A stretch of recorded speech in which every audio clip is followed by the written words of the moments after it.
Dear friends, did you know that on the 21st of December, so tomorrow, Jupiter and Saturn will align in the night sky to create the first Christmas star in nearly 800 years? When we think of the Christmas story, the main characters that usually come to mind are Mary, Joseph, the angels, the shepherds, King Herod. But what about the star?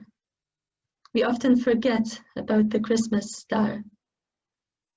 In the Gospel of Matthew, we read that the star rose, went ahead of the Magi, and stopped over the place where baby Jesus was. So, as we can see, the star wasn't just there, shining over Bethlehem. It played an active role in the Christmas story. There are many different suggestions for the origin of this star.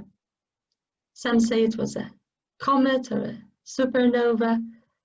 Others claim it was a fireball, that is, a bright, exploding meteor, or a great conjunction, a conjunction of Saturn and Jupiter, like the one we're going to see tomorrow.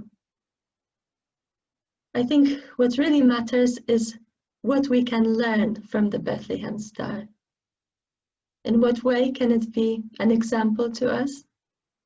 Well, first of all, when everyone else saw darkness, the night sky, the star decided to rise, shine, and spark the desire in the Magi's hearts to go and find Jesus.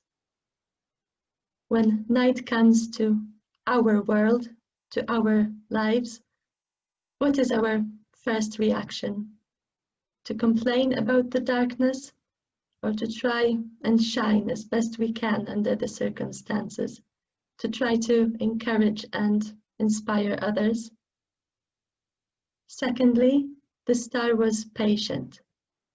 It's likely that the Magi traveled for as long as 2 years before they located little Jesus.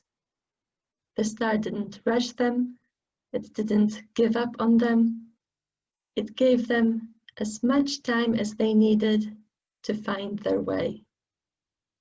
And last but not least, the Christmas star didn't just point the way to Jesus, it led the Magi all the way to him. If you read Matthew chapter 2, verses 1 to 12, you will notice that the Christmas star, although it doesn't say anything and doesn't really do much, is always there, working behind the scenes, and it makes its presence felt throughout the Christmas story. Perhaps as a church, we can be a little bit like that.